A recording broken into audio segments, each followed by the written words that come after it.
chose. Et donc, quand vous aviez pressenti la guerre, est-ce que vous aviez envisagé la défaite?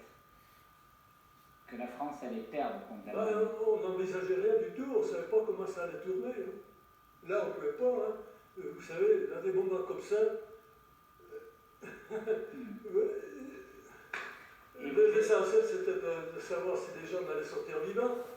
Donc vous aviez peur, vous étiez... Non, on n'avait pas peur. Et vous étiez prêt à la guerre, préparé mentalement à l'idée que vous alliez prendre un fusil et puis devoir... Non seulement, oui, on était préparé, oui. On était préparé qu'il fallait lutter, quoi, parce que là, il y avait pas mal de copains, parce que justement, déjà, quand il y a eu la guerre d'Espagne, il y a Desgotex, un camarade qui s'était engagé dans les brigades internationales. On avait tous souscrit pour lui quand il partait, et on savait qu'il partait pas pour ramasser des fleurs. Voilà, il y en a beaucoup, sur les 30 ou 60 000 brigadistes, là-bas, il y en a combien? Il y en a 10 000 qui sont restés là-dedans.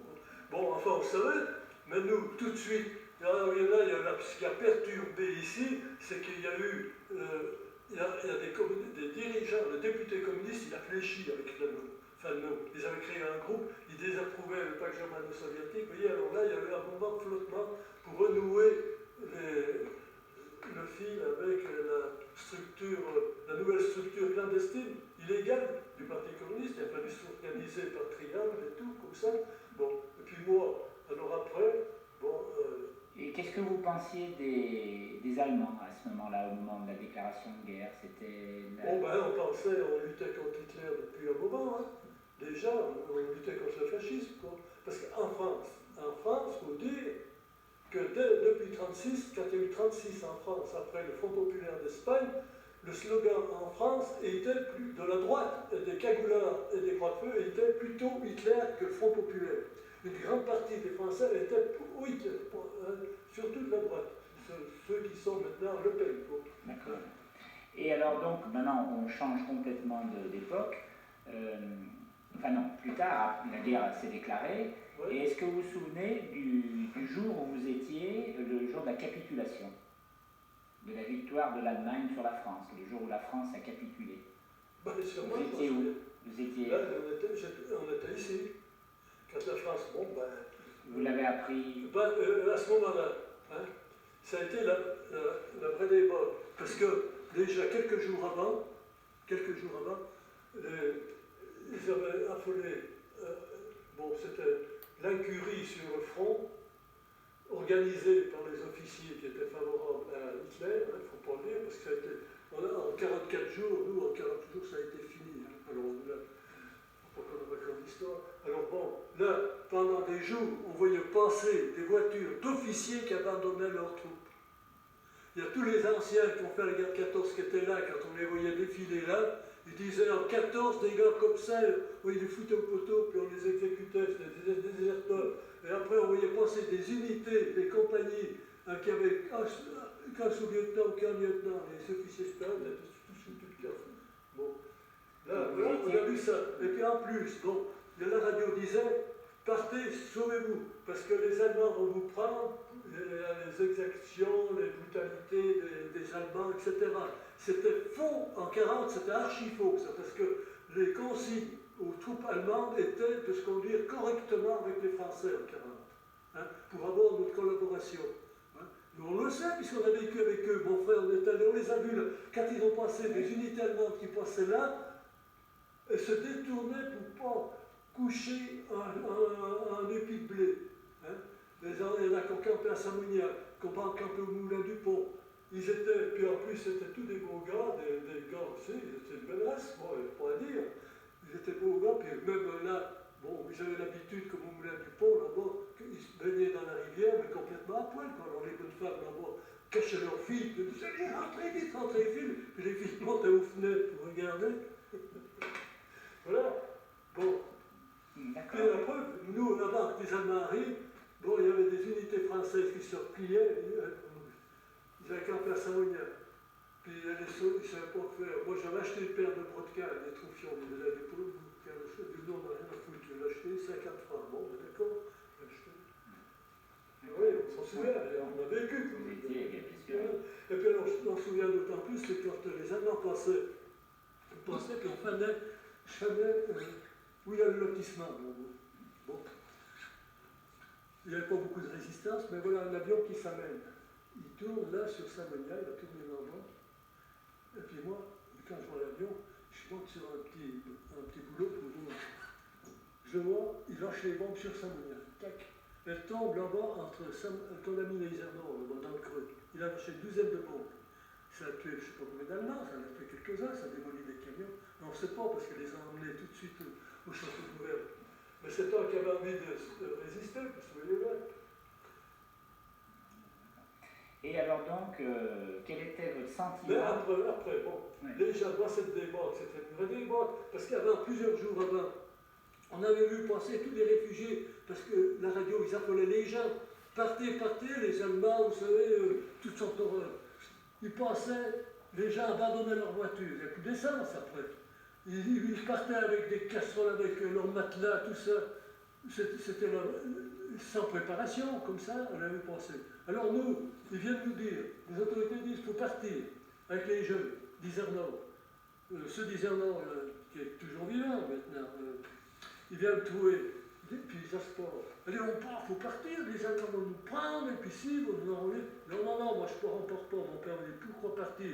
On voyait tous les jours passer des réfugiés de l'Est, ils ne savaient plus où aller, ils n'avaient plus rien à bouffer, plus rien. Hein? Bon, alors nous, on reste là, eux, ils sont partis. Le petit Jean est parti avec sa moto, ils sont partis à deux avec un père au d'Isernon. Ils sont restés là le midi, ils n'ont pas pu remonter avec leur moto, ils n'avaient plus d'essence, il n'y avait plus rien. Hein? Alors nous, on est restés là. Les Allemands ne l'ont pas bouffé, au contraire. Je dis, mon frère est allé, mon frère qui est un peu plus jeune, mon père disait, oh ben quand même, soyons prudents pour aller pas trop près d'eux. Mais mon frère qui avait 5 ans de moins, il est allé tout près des Allemands, il est revenu avec une tablette de chocolat, des machins, parce que les Allemands, ils se ravitaillaient. Quand ils passaient dans les villes, c'était désert. Alors ils rentraient dans les boutiques et ils prenaient, quoi. D'accord. Et alors donc, bon, ben, comment se fait-il que donc, les Allemands étaient, donc, se comportaient bien? Oui. Et vous, est-ce que, donc, à quel moment, vous vous souvenez du moment où vous avez pris la décision d'entrer en résistance? De dire, je deviendrai un résistant. C'est-à-dire qu'à ce moment-là, quand il y a eu la débarque, comme on était organisé depuis 1939, on était dans l'illégalité, les communistes. Oui, on vivait comme ça, mais on était organisé par triangle, vous savez. Nous, on faisait partie du triangle Oyonnax, des grands pirons, puis on distribuait. Il y avait juste l'humanité qui était un exemplaire, puis on passait à l'autre pour qu'ils le lisent, pour maintenir le contact. Mais dès qu'il y a eu la débarque, on a reçu les ordres du Parti communiste de récupérer toutes les armes abandonnées par la débarque pour organiser la résistance. Bon, nous, on n'a pas eu d'abandonner ici, on n'a rien pris, quoi. Mais dans les eaux, dans le nord, partout, il y en a qui en ont pris, qui en ont stocké. Et puis, alors, à ce moment-là, il y avait Jacques Duclos avec Benoît Frachon, qui vivait dans la légalité à Paris, qui avait écrit au gouvernement disant libérer les communistes, proclamer la levée en masse pour résister à l'invasion, quoi. Alors c'est pour dire qu'on était déjà dans la résistance dès le départ, quoi. Mais bon, ça s'est pas, il a fallu s'organiser, c'était un peu, vous voyez bien. Mais au départ, quand il y a eu, devant toute cette débandade, quand Pétain a demandé l'armistice, ça a été un soulagement. Tout le monde, 90 ou 95% était pour Pétain. Ça, c'est pas, il ne faut pas qu'il nous raconte l'histoire. Nous, on n'était pas, parce qu'on n'était pas pour Pétain, mais ça, mon oncle qui était là, qui était chef de la Légion après, hein, lui, bon, son frère était dans l'idée contraire, mais dans les villages, c'est pas pour ça qu'on se bouffait, quoi, vous comprenez? Son frère était pétiniste, il allait à la messe tous les jours, tous les dimanches. Mon père était communiste, mais il s'aimait bien, bon, là, c'était mon parrain. Bon, ben là, il habitait à côté, il habitait là, puisqu'il a fait... Bon. Mais il ne faut pas nous raconter d'histoire. Quand il y avait des manifestations des Pétain, c'était, il faut aller voir, c'était un monde. Quand ils convoquent les légionnaires pour aller manifester, je ne sais pas quoi, à Isernon, mais tout le monde y allait. Hein? Là, vous savez. Mais après, c'est après, quand les Allemands ont commencé, parce que quand les Allemands ont passé là, quoi, ben, les gens disent, bon, ben, ils sont partis, ils ne sont pas restés là, quoi. Ils pensaient, c'était toute encore plusieurs armées qui ont défilé là, qui descendaient de l'Est, puis qui sont descendues après, là, je me rappelle toujours, il y avait des gens sénégalais, on dit, ben ça y est, on est occupé. Comment on est occupé? Il n'y a personne. Oui, ben on est occupé. La mairie, ils ont reçu des ordres de la préfecture, des ordres d'Alban, de la commandature pour faire ci, pour faire ça. Les gens sont occupés, il faudrait qu'ils soient là en permanence. Ça y est, c'est fini, on est occupé. Mais alors, tout de suite, bon, ben ça allait bien, tout de suite. Mais c'est après, quand les réquisitions ont commencé à arriver, ça n'a pas duré longtemps, hein, parce que tout de suite, on a été pompé. Il fallait donner, ça a coûté. Hein. Donc les gens ont commencé à changer d'avis. C'est là qu'ils ont commencé un peu à changer d'avis. Pas tout de suite, mais il y en a beaucoup qui disaient, parce qu'Hitler, à ce moment-là, c'était la propagande, on n'était pas encore en guerre avec la Russie, quoi. Vous voyez bien, ils avaient occupé, on avait demandé l'armistice. Bon. Il y avait une période d'attente, comme ça. Mais les gens n'étaient pas défavorables à Pétain. Tout de suite, ils disaient, bon, ben dans le fond, on en avait marre. Ils en avaient marre de voir cette débat. Mais ce n'était pas uniquement ici, dans la région, c'était un peu général. Mais vous, Jean Morel, est-ce que vous vous souvenez du premier acte de résistance, que vous pourriez appeler maintenant aujourd'hui le premier acte de résistance que vous avez fait vous, ou que vous avez vu faire par quelqu'un du premier acte de résistance? Le premier acte de résistance, nous, c'est qu'on était là, il fallait maintenir le contact entre nous, comme ça. Bon, le premier acte de résistance, c'était de donner nos tickets d'alimentation pour les gens, les camarades qui étaient dans l'illégalité, qui ne pouvaient pas avoir de carte d'alimentation. De donner de la farine, comme on pouvait avoir de la farine, de l'alimentation comme ça. Voilà la première chose qu'on a fait, quoi. Et tout de suite, quoi. Et cette collecte de tickets, de ravitaillement, ça se faisait entre vous, entre gens connus, ou bien est-ce que vous alliez dire aux gens, donner des tickets? Non, au départ, c'était entre gens connus, entre ceux qui étaient déjà dans la résistance depuis 1939. C'était entre nous, tout de suite, quoi. Parce qu'après, bon, ça s'est élargi. Et alors, au moment où les choses sont devenues dures, quoi, au moment où il y a eu des représailles contre la population, est-ce que vous êtes dit, mais finalement, je mets en jeu ma vie, je mets en jeu ma vie de ma famille, d'innocents? Est-ce que vous êtes posé cette question? Non, je vous dirais, là, cette question sur laquelle je me pose, on n'y pensait même pas. Non, quand on est jeune, c'est vrai, quand on a 20 ans, 19 ans, 20 ans, on ne pense pas à ça. Alors, non, je vous dirais plus tard. Oui. Bon, non, on ne pense pas à ça. Alors après, c'était comme ça, le Parti communiste a organisé des organisations spéciales, c'est-à-dire des OS sur Paris, où ils étaient chargés de faire des actions de sabotage ou des actes armés contre l'occupant.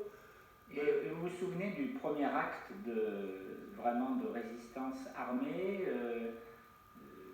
que vous avez accompli? Après, il y a eu 42. Bon. Alors, la résistance, enfin, il y a une partie aussi qui était là, m'a fait engager dans l'armée Pétain. J'allais dans l'armée Pétain.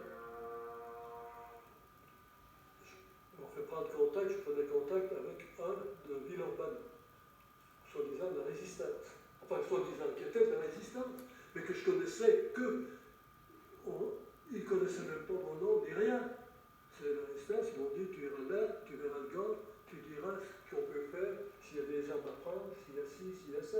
Mais je n'ai pas fait grand-chose, j'ai rien pu faire, je ne savais même pas s'il y en avait d'autres, vous comprenez? C'était le rôle de la résistance. Oui, mais quand vous dites ils m'ont dit, c'était qui? Qui c'était? C'était des gens, c'est qui vos super. C'était des gars qui étaient. Comment vous avez 17 ans, la guerre a déclaré. Non, mais là, comment vous êtes devenu? J'avais 20 ans. Vous avez 20 ans. Et comment vous êtes devenu un résistant, membre d'une armée secrète, d'un mouvement C'était à ce moment-là, il n'y avait pas d'écrit d'abord. Il n'y avait pas de vote, c'était de la corruption. On faisait confiance aux camarades, vous comprenez? Vous ne pouviez pas, vous ne connaissiez pas, vous en connaissiez qu'un. Il fallait être compartimenté, parce qu'autrement, s'il y en a un qui tombe, puis qui fléchit, qui vend les autres, c'est assez strict. On ne peut pas se représenter. Non, maintenant, même moi, maintenant, pour se remettre dans le bain, c'est difficile. Et par exemple, quand vous rencontriez vos camarades, vous les rencontriez la nuit Non, pas la nuit. Non, quand je devais prendre contact. Ah ben, ceux d'ici, on savait. Nous, on avait un contact avec Gros-Piron, c'est lui qui nous transmettait les consignes, les tracts, quoi. Donc, on était chargé de remettre à notre triangle, puis eux, plus loin, donc ça continue. Mais, regardez, ni de nom, ni les tracts, après, ils les brûlaient, quoi. Tout de suite, un débat. Parce que là, il faut faire un distinguo. On n'était pas en ville, quand même. Il n'y avait pas une population à convaincre, avec quelques militants, une structure à maintenir. Bon, vous comprenez? C'est ça, quoi. Bon, on avait pas d'armes à l'époque. Alors j'étais allé dans l'armée. Alors, je n'ai pas fait grand-chose, parce qu'après, je suis parti, ils nous faisaient faire des manœuvres, c'était dans l'artillerie, j'étais à la douane. Après, ils nous ont envoyé à la maison pour faire des stages de DCA, parce qu'à l'époque c'était important, le DCA, avec les bombardements aériens. Et puis après, on est revenu, quand on est revenu, c'était le mois de novembre, le 11 novembre, c'est quand les Allemands sont rentrés. Alors moi, ils m'avaient envoyé, on était parti une dizaine en détachement. 11 novembre 42. 42. On était parti en détachement précurseur pour préparer le cantonnement. Et puis, on a droit parce que notre batterie logeait au 3e. Alors nous, on préparait nos couvertures, quoi, dans chaque pion. Moi, puis chacun se cochait dans une pion, mais pas que c'est dans le bord, il y avait coché les couvertures. Ça, à ce moment-là, c'était comme ça. Alors moi, j'étais couché, je me rappelle toujours, puis ils devaient rentrer dans la nuit par le train, toute la batterie. Ils ne sont pas rentrés, puis le matin, j'entends sonner le clairon, puis on ne fait plus rien. Puis je ne sais pas, moi, je ne suis encore pas arrivé. Puis j'entends le barouf dans les escaliers, ça tapait aux portes, tout ça. Puis alors moi, j'étais comme ça, tournait comme ça, si vous voulez, la fenêtre là, quand il y avait 20 lits, puis la porte était là, puis la porte s'ouvre, puis j'avais dit, une bande de cons, on ne peut pas faire moins de bruit, puis je me retourne pas, c'est deux Allemands qui rentrent. Puis ils rentrent, ils viennent comme ça, puis ils s'en fait une gueule sur le terre, allez, range, descends. Je dis, attends, laisse-moi m'habiller. Je descends dans le quartier, alors il y en a qui pleuraient, puis je dis, bon, je m'en fous. Hein. Alors, ils nous disent, bon, ils avaient mis des mitrailleuses dans tout le quartier, comme ça, et ils nous ont rassemblés au manège, et puis, un moment après, on a un officier français qui vient, il dit, ben voilà, les Allemands ont décidé de dissoudre l'armée d'armistice, et puis vous préparez vos feuilles de démobilisation, qui vont vous être mises avant midi, et puis l'après-midi, il ne faudra pas qu'ils revoient un militaire en tenue dans la ville, autrement vous serez pris comme prisonnier. Bon, ben d'accord. Donc, moi j'avais un ordre, on va dire là-bas, je suis là, du civil, puis je suis rentré au mois de novembre, et puis alors là, on était en contact, parce que notre copain du triangle de Métaflon, lui, il avait pris contact avec un nommé Écois pour former, pour avoir essayé de faire du parachutage là. Et quoi, c'était l'intelligence service, il commençait à mettre en place un réseau de renseignement. D'Angleterre. D'Angleterre, oui, c'était d'Angleterre, parce que là, bon, le Parti communiste avait été un peu, pas décapité, mais il y avait eu, les dirigeants, ils avaient fléchi, quoi. Vous savez, alors il a fallu reprendre les militaires. Bon. Alors, on était, ce copain, c'était Gilbert Redner, qui était en contact avec Bayan et puis Écois de Bourg, et puis il y avait un nommé aussi Ritou de Bourg, du Parti communiste, qui était en contact avec des agents anglais nommés Jacques. Et puis le nommé Jacques, lui, celui de Ritou de Bourg, lui, il s'occupait de faire passer des gens en Angleterre avec De Gaulle, ou s'il y avait des aviateurs qui se trouvaient par là, qui avaient été abattus, et c'est vivant pour les faire retourner en Angleterre. Bon. Alors ça se passait comme ça. Et puis le premier parachutage, il y a eu au mois d'avril. Moi je suis allé en avril, le 13 avril. 43. 43, là, on était à Souja. Moi, on était au courant. J'ai bien dit, bon ben, dès que tu as reçu pour partir en Allemagne, tu viens au maquis. Parce que là, il n'y avait pas de groupe FTP, tu viendras de l'Est. Et puis bon, à ce moment-là, c'était Ritou qui s'occupait des groupes Ritou de la Cluse. Parce que Ritou, lui, c'était un gars qui était responsable, il avait une responsabilité à casino à Saint-Étienne.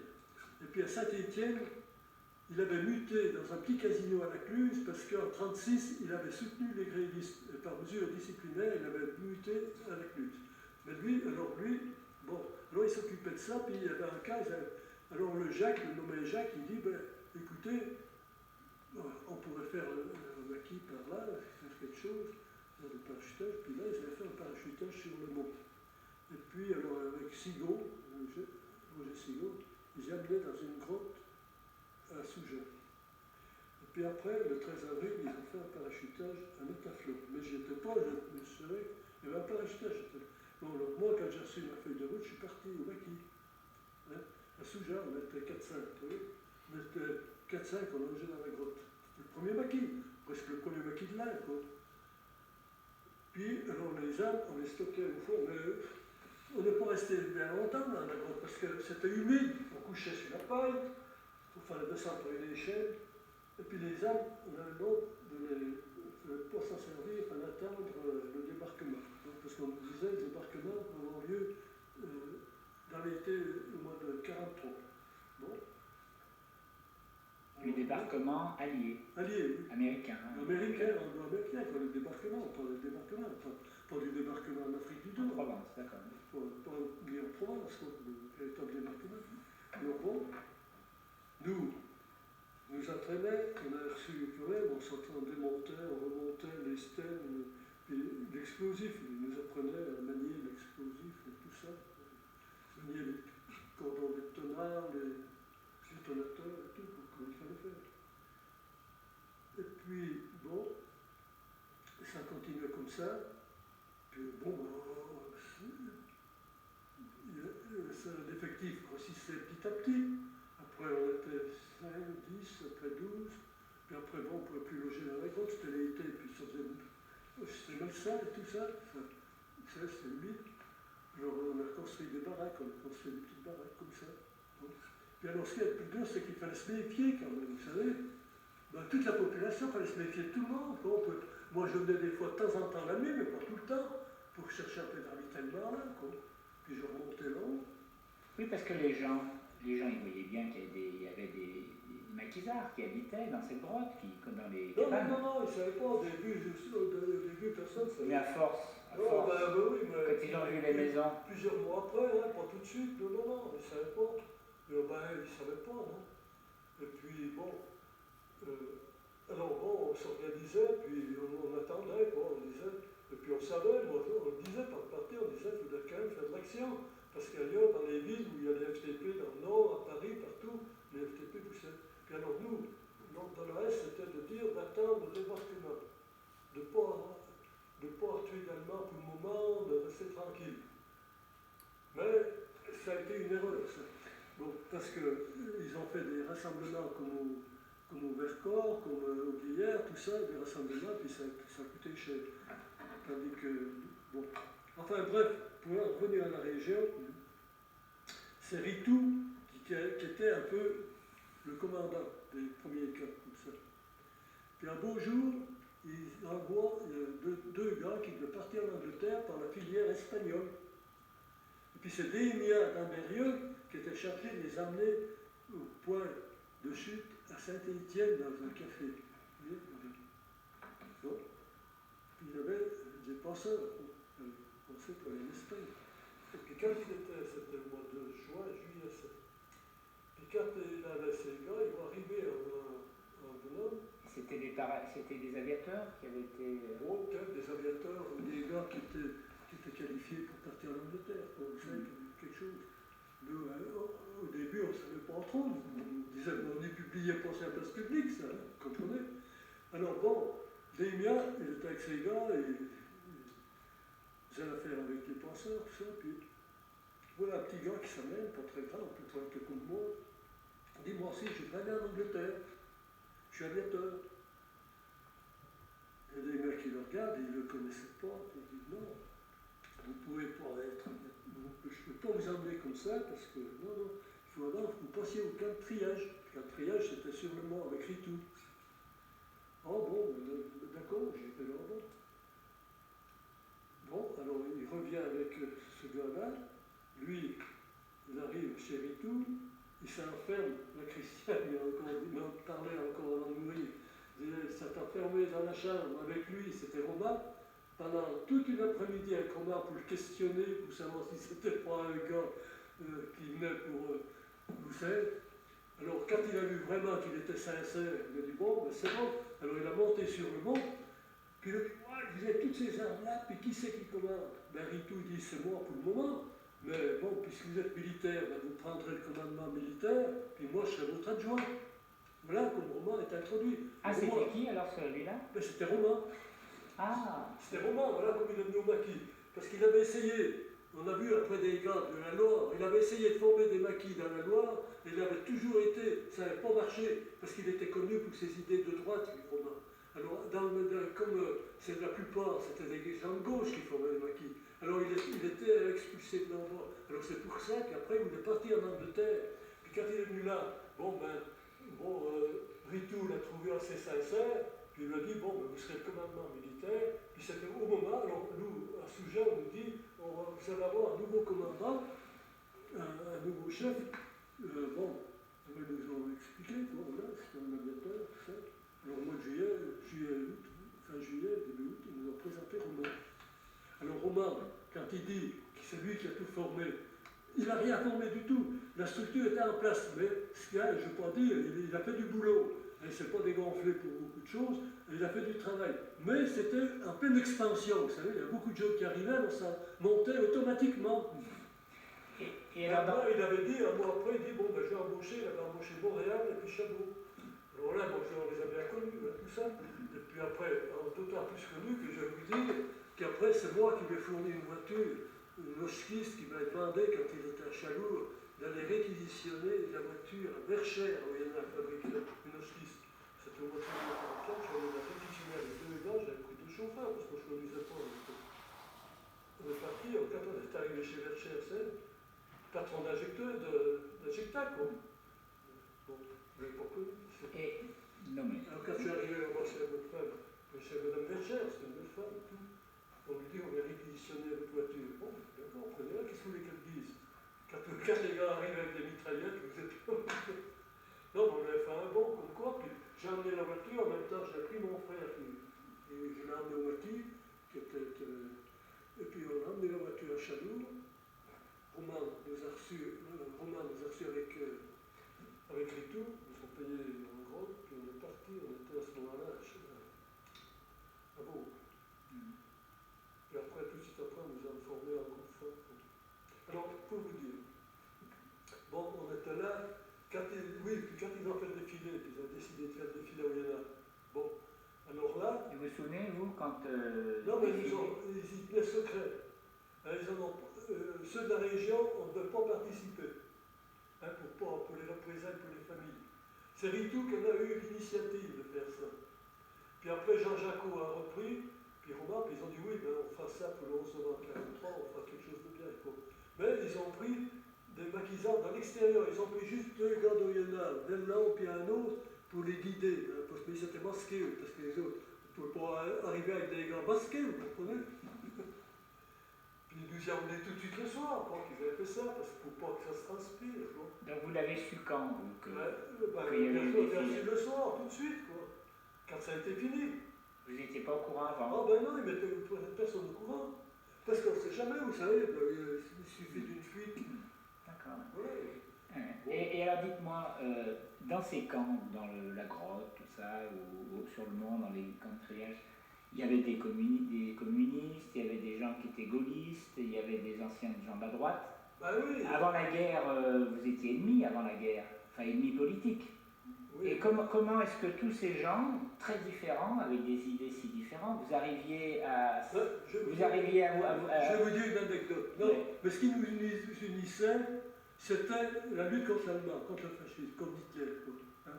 Si, ben, on n'était pas tous communistes, là, comme à Souja. On était... Je vais vous montrer les photos. Alors, je vais vous dire une anecdote. Par exemple, il y a ceux de Bouc, on leur disait, dans l'été, 43, par exemple, vous voyez, quand on était sorti de la grotte, ça grossissait, on arrivait à 30, 40, alors ils montaient des baraques. Alors bon, des quoi, ils envoyaient des gars de Bourg. Ça arrive, Pierrot Bernard, tu sais, le patron de Renault à Bourg, le grand garage. Bon. Ils s'amènent avec la petite valise, on leur dit à Bourg, vous en faites pas, c'est tout organisé. Ils arrivent là-haut, ils disent, ben où est-ce qu'on se met? Bon, ben, ils disent, aujourd'hui il fait beau, il pleut pas. Bon, ben ce soir, tu couches là sous le buisson, puis demain, ben, vous prenez la serpe, là, puis vous faites une baraque plus loin. Oh, ils ont apporté toutes ces sacoches avec le nécessaire à la toilette. Vous savez, les Bernards, c'était des rupères, on va pas à Bourg. Mais on s'entendait bien, ils étaient bien. On n'était pas tous, non, parce qu'il y en a qui étaient un peu socialistes, mais moi, il y a beaucoup qui étaient tendance plus à gauche, communiste, plus. D'accord. Et alors, justement, est-ce que vous vous souvenez... Mais Romain était de droite, Et vous n'aviez pas des discussions parfois? Si, on discutait. On Vous discutait, n'aviez pas si. être d'accord sur justement... Ah, mais il y a des choses qu'on n'était pas d'accord, non, mais c'est pas pour ça qu'on n'était pas copains. Hein? On se bouffait pas le nez, on se tapait pas dessus pour ça, non? Au contraire. Et est-ce que de cette période... Si, c'est arrivé même des choses très sérieuses.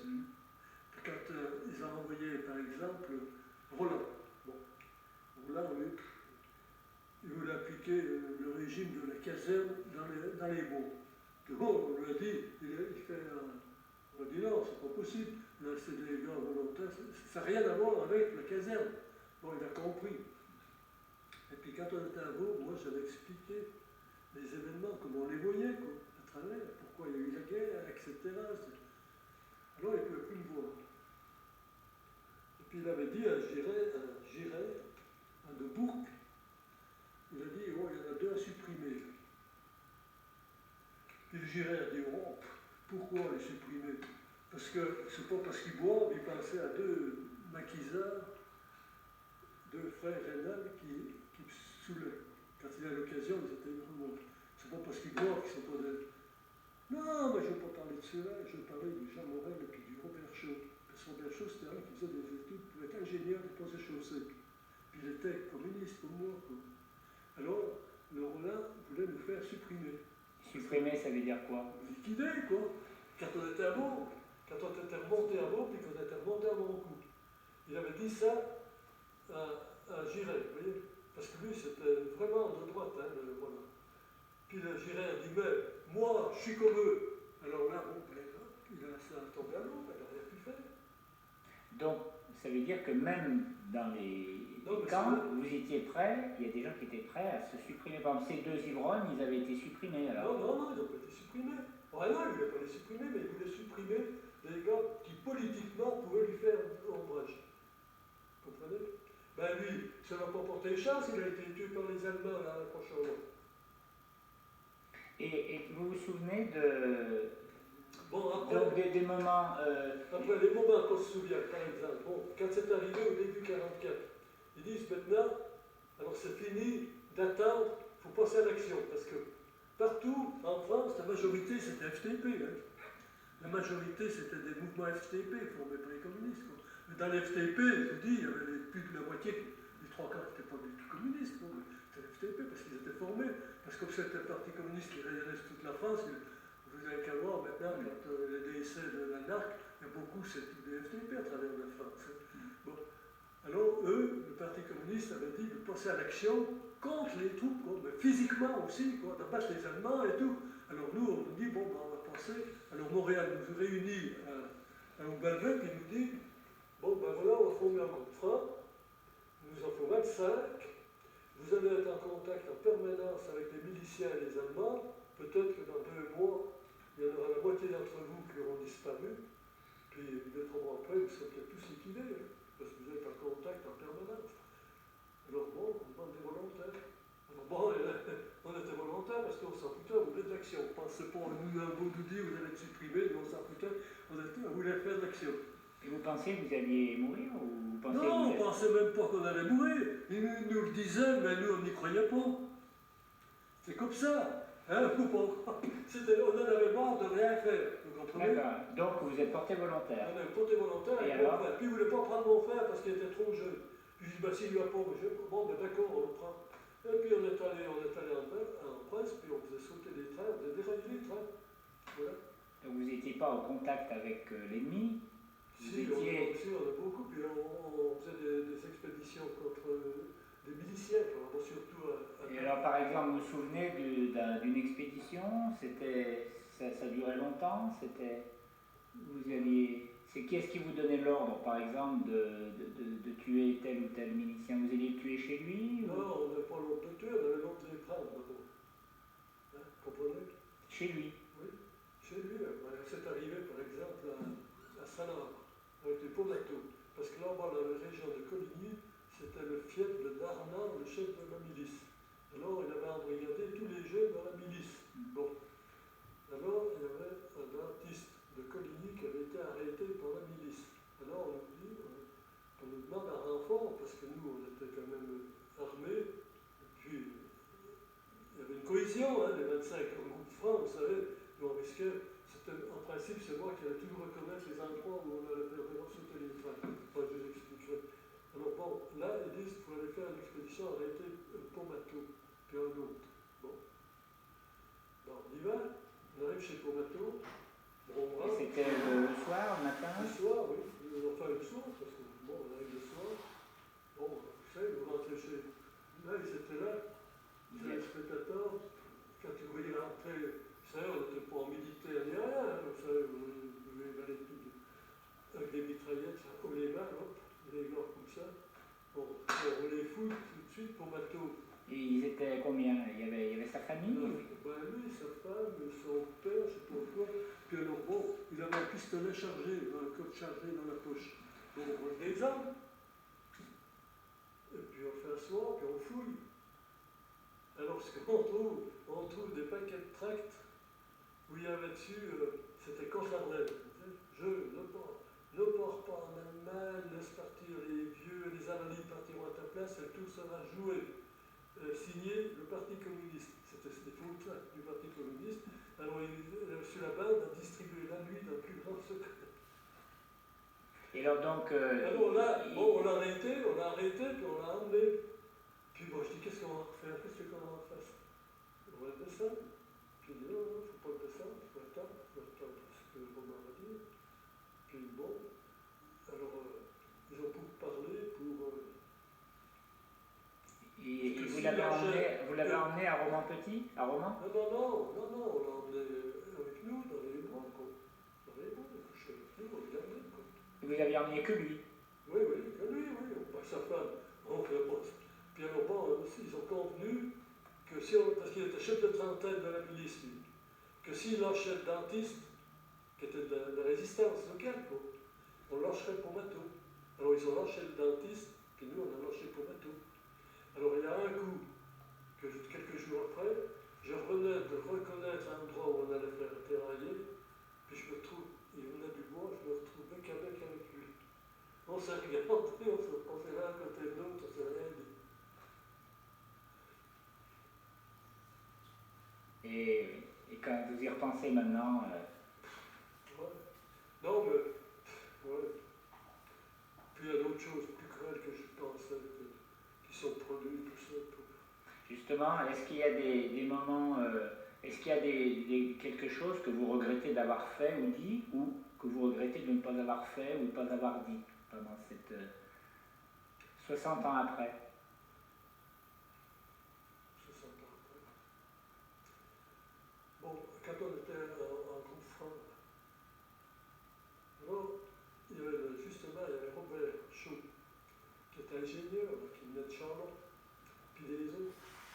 Quand on les envoyait reconnaître pour faire sauter les trains, alors bon, il y a un coup où j'étais fatigué, parce qu'il fallait se taper 7-8 km pour aller à la boîte, puis après revenir où on campait, parce que tous les jours, il fallait changer de place, parce qu'il y avait un petit avion qui se relève sans arrêt toute la journée pour voir, patrouiller, on fallait se cacher sous les parce qu'on avait une toile de table, enfin une grande table, une bâche, quoi.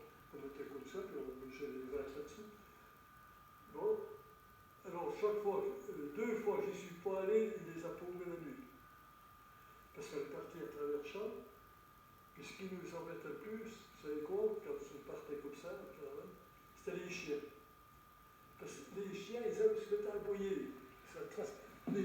ça en tête, quoi. Vous pensiez par exemple à un mauvais ruisseau, puis les chiens d'ici, un couple qui passe à un bois, ça le chapelle, quoi. Alors quand on arrivait sur la voie, bon, ben, j'ai déterminé. Au début, on faisait dérailler n'importe comment. Puis on faisait dérailler après la locomotive pour pas que ça se coule. On avait, pour pas que ça se coule les chauffeurs. On dit, bon, il faut quand même pas que les chauffeurs. Et puis ceux qui avaient l'expérience. Non, non, non, vous faites dérailler le train avant la locomotive. Hein, puis vous orientez, parce qu'il y avait une façon de passer les charges plastiques, parce que le plastique, ça pousse. Alors en poussant, ça orientait la locomotive sur l'autre voie. Et puis la locomotive se couchait. Et puis il y avait 400 wagons qui se montaient les uns par-dessus les autres. Mais bon, ça déraillait pas en tout, hein, le train. Il s'arrêtait parce qu'il ne faisait pas du 100 à l'heure, hein, ce moment-là. C'était des grands trains qui remontaient de midi. Ah, bonjour. Ouais, c'est bon.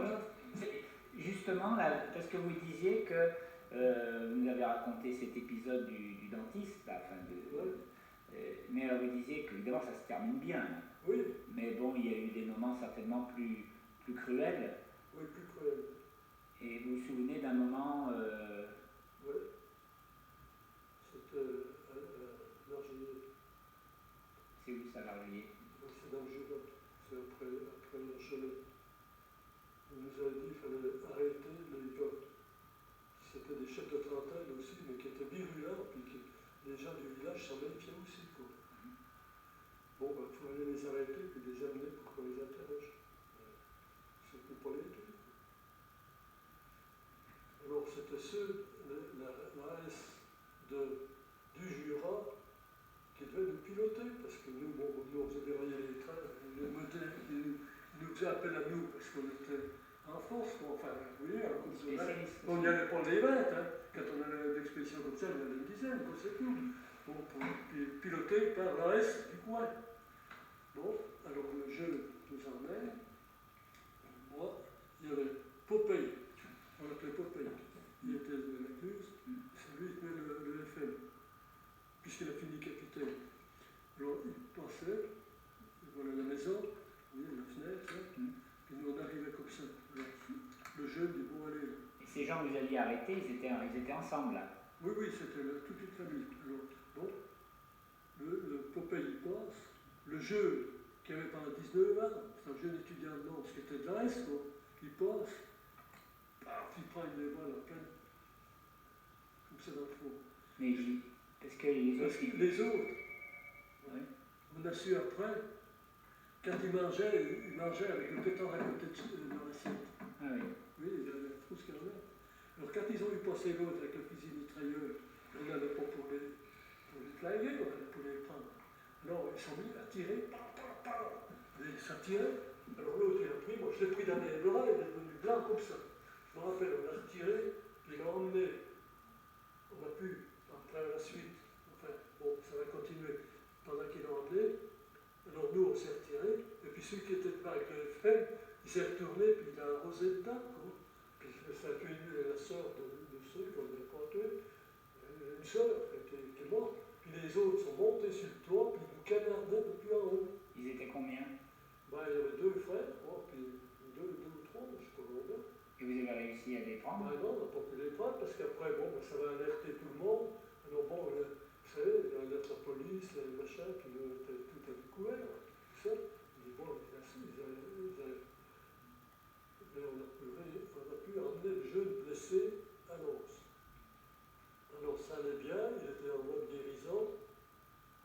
Quand je ne sais pas par qui il a été dénoncé, la Gestapo est venue, ils l'ont pris avec le toubib, le chirurgien qui l'a opéré, puis ils ont fusillés dans les bois de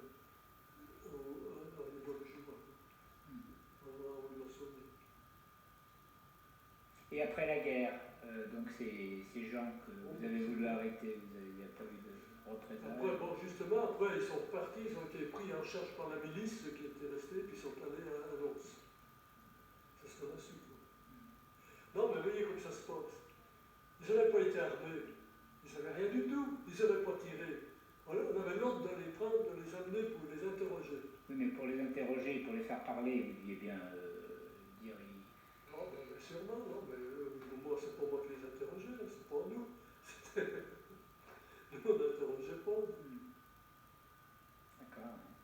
Et donc, parce que finalement, vous étiez accusés d'être des terroristes. Ah ben, alors c'est Alors, ça. justement, à la lumière des événements d'aujourd'hui, où il y a des terroristes, on parle de terroristes, musulmans, islamistes, etc. Vous,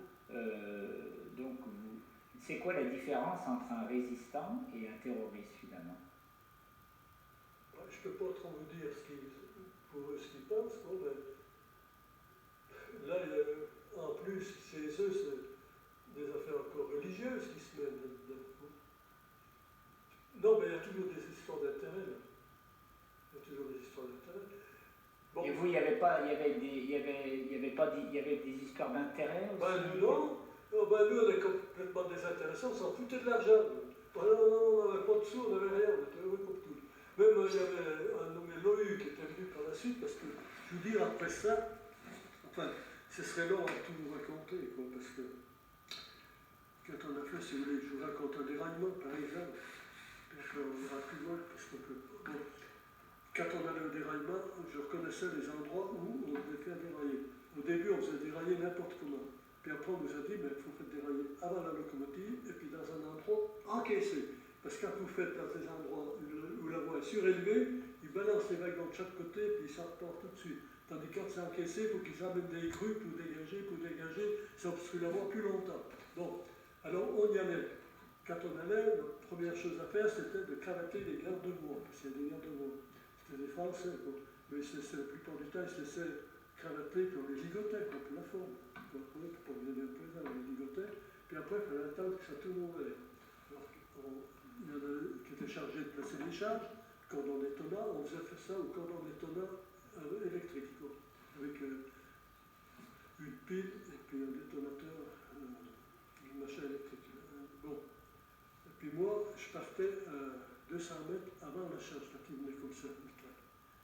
Parce que des fois, c'était une locomotive avec un wagon, ou deux wagons, pour éclairer. Parce qu'il y en a, ils travaillaient en déboulonnant les voies, ce qui n'était pas...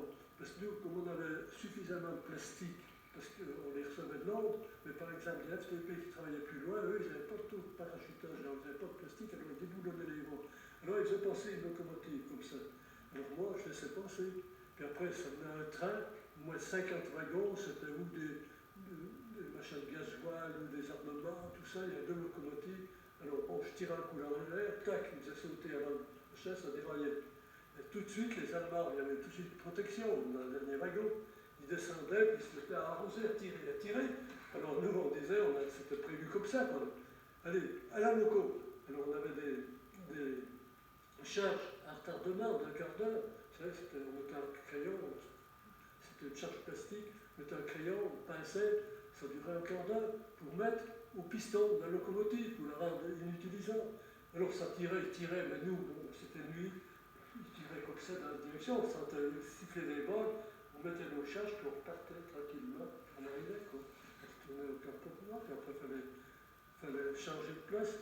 Alors ceux qui, nous, après on arrivait, on dormait, ceux qui n'étaient pas venus faire ce coup-là, bon, ben, ils étaient chargés de démonter, puis on repartait plus loin, quoi. Donc, enfin là, bon, ben, il faut être jeune, nous on faisait ça, on pensait à rien. Mais j'ai marqué plusieurs fois de passer, plusieurs fois, après je les reconnais. Alors il m'avait donné, parce qu'il y avait un nommé Paris qui nous commandait. Paris, c'était un GMR qui était passé à la résistance. Bon. Puis lui. Et vous n'aviez pas peur qu'il vous. Ben, non. Que ce soit un traître, un espion? Non, enfin, il avait. Je veux dire, avec Paris, alors lui, il ne voulait pas loger, il avait logé 2-3 fois dans les bois, puis ça ne lui plaisait pas. Alors il réquisitionnait des châteaux. On a été au château d'Andelot, après au château de Martignac. Alors quand on allait au château d'Andelot, dans le Jura, bon, alors il fallait aller voir le régisseur, tout ça, on avait été, bon, ben, il était obligé, on y allait. Alors au château d'Andelot, ben, il y avait tout ce qu'il fallait, il y avait des bouteilles de vin qui dataient de je ne sais pas combien. Alors on en a pris une petite partie, une infime partie, qu'on a pris pour nos blessés, qu'on a mis par là, quoi, c'est pour les malades qui avaient dans le maquis. Mais, alors, on aurait mieux fait de tout prendre, parce que quand les Allemands sont venus, ils ont tout pris. Et puis ce château, il appartenait à Dupont de Nemours, un Américain qui avait plusieurs châteaux en Europe. Alors ce pauvre-là, il s'est bien fait rembourser. Bon. Alors après, lui, on était parti au château de Marseille. petits copains, ils en avaient marre. Et puis moi, j'étais parti pour reconnaître l'endroit où j'allais toujours pour reconnaître. Moi, j'étais un marcheur, hein, j'allais marcher à pied pour reconnaître, on allait faire sauter le train. Quand je reviens, je rencontre le Paris qui partait. Je lui dis, mais où tu vas, Paris? Oh, je m'en vais, il s'est engueulé avec les gars. Je retourne chez moi parce qu'il habitait du côté de Vichy. Il m'a dit, ben, je vais chez mes parents, puis j'écouterai la télé, la radio, puis j'apprendrai que les petits gars du Maquis, du Jura se font descendre, puis voilà. Après, j'ai dit, ouais, c'est bien con, pourquoi tu... Puis quand j'arrive, j'apprends que c'était engueulé avec les gars, parce que les gars disaient, on en a marre d'aller loger comme ça dans les châteaux, parce qu'il fallait monter la garde jour et nuit. Tandis que dans les bois, alors ça mobilisait du monde, vous comprenez, puis c'est fatigant. Alors moi, il était parti. Et puis, bon, on se dit, c'est pas tout, il est parti, il faut avertir nos chefs, quoi. Donc Montréal qui était là. Alors on part avec la voiture, on part à 6, avec Werner, moi, Girard, Maglo, enfin 6, au Bérancier. Et puis on arrive. On savait qu'il y avait une opération d'Arlin. Les Allemands menaient une opération contre le maquis d'Arlin, mais on dit qu'ils sont peut-être sur le pont de Touareg, puis comme on arrivait par un roman, on dit, s'ils sont sur le pont de Touareg, on balance une grenade, on envoie une rafale, et puis on file par la route de Rinto. Alors bon, on arrive avant d'arriver au pont de Touareg, on a des coups de pied, les grenades, les gars qui étaient à côté, moi j'étais au milieu, il passe à mitrailleuse, il la cherche, bon, il n'y a rien.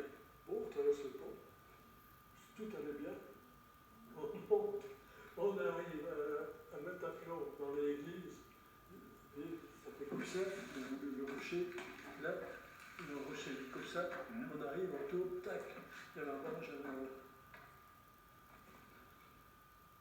On arrive à 20 mètres, quoi. Alors, on ne s'attendait pas à ce que ce soit des maquis qui arrivent, c'est fou de... Alors, il y avait le Giret qui était à côté de moi j'étais au milieu, il y avait Werner qui était là. Le Giret, il avait eu l'idée, je ne sais pas quelle idée qu'il avait eue, de prendre la tenue du Paris, c'est du Gilbert. Alors, il descend de la voiture, alors j'entends toujours les Allemands qui disent Komm, viens, venez, hein.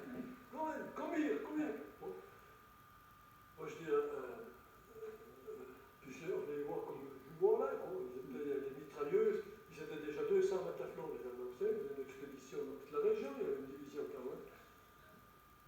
Je dis, recule, puis on reculera plus loin, puis on repartira, puis lui, vous savez, dans l'affolement, bon, ben, il bute le rocher, alors il part, il court, il s'en va, il y en a 3 qui le suivent, 2 qui le suivent, puis moi je descends, je dis, là, j'ai pris mon pétard, je recule, puis comme j'allais repartir, puis les suivre plus loin, les Allemands avaient mis un effet, puis tiraient sur ceux qui partaient. On a juste le temps de sauter en haut du chemin, dans un petit buisson, des buts qui étaient comme ça. On était 3, il y avait Robert Chaud, celui qui voulait être ingénieur, et puis Giret, on était les 3 derrière un petit buis. À l'époque, c'était le crânier, je ne sais pas si vous connaissez, ça descendait comme ça.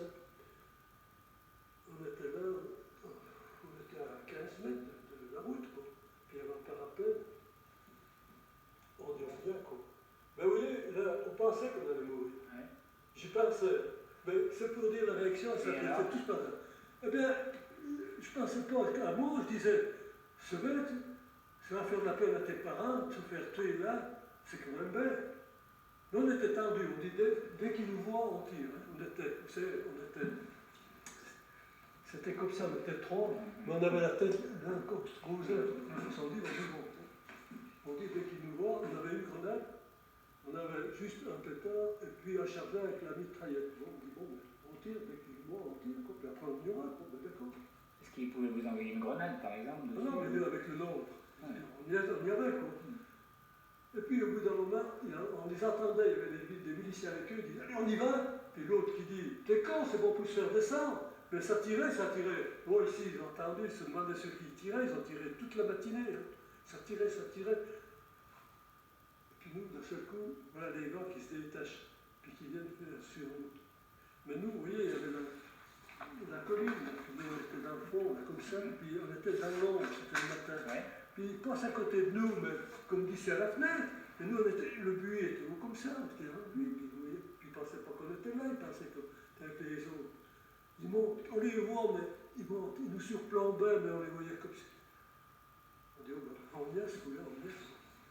Puis au bout d'un moment, ils redescendent. Mais comme il y avait du gravier, ils se cassaient la figure, ils glissaient. sans nous voir. Ben là, c'est venu lui un vol formidable. Il ne nous voit pas. Bon. Il y a le Chirac qui me dit, allez, on y va. Je lui dis, écoute, on se cause à l'oreille, hein. On n'a pas compté combien ils sont montés. S'il y a un reste, puis qu'on se dévoile comme ça, il nous astique le montant. Attends une minute. On a bien fait d'attendre, il y en a deux qui redescendent en courant. Non, parce que là, ils nous ont vus. J'ai dit non, attends, c'est pas la peine. On va attendre. On a attendu jusqu'au soir. Bon. Puis ils ont tiré presque en plein après-midi. Puis vous êtes échappé au soir. Non, après le soir, on est remonté. Mais le soir, quand c'était nuit, on était en haut, dans la montagne, on ne pouvait plus avancer. C'est la réaction. On était hors de danger. On ne risquait plus rien. Mais c'est à ce moment qu'on a eu peur, qu'on n'a pas eu peur, si vous voulez. Mais, on peut. Vous disiez que donc après vous êtes retourné chez vous et les Allemands ont brûlé votre maison. Oui. Et puis justement, non seulement votre maison, mais le village, non? Non, pas le village, non. Et alors, qu'est-ce que les gens, justement, vos parents, qu'est-ce qu'ils pensaient de vous? Parce que c'était un peu de votre faute, ça. Non, mais ce qu'ils pensaient. Non, parce que. Oui, c'est pas parce qu'on a tombé sur les Allemands là. Non, c'est parce qu'on a été dénoncés par des miliciens comme quoi on était deux au maquis. Voilà. Vous comprenez? C'est à cause de ça. Et donc, alors, est-ce que les gens, je ne sais pas, votre oncle, par exemple, il vous en voulait Non, il ne me semblait pas. À ce moment-là, ça avait quand même tourné un peu. Là. Il y avait eu Stalingrad, il y avait eu les Allemands étaient en débat. C'était pas. Maintenant, c'était plus du temps au début qui avait été. Non, mais là, quand ils ont mis le feu, pour dire, bon, l'officier de la Wehrmacht, c'était pas un officier SS, mais il exécutait les ordres, on lui a dit, tu vas brûler l'endroit, il va brûler, quoi. Et puis alors on a dit, bon, ben, il dit à mon père, bon, ben maintenant, si vous voulez, vous pouvez éteindre quand ça brûlait. Puis ils partaient pas parce qu'ils sont restés. Je disais à mon père, qu'est-ce que vous voulez que je fasse?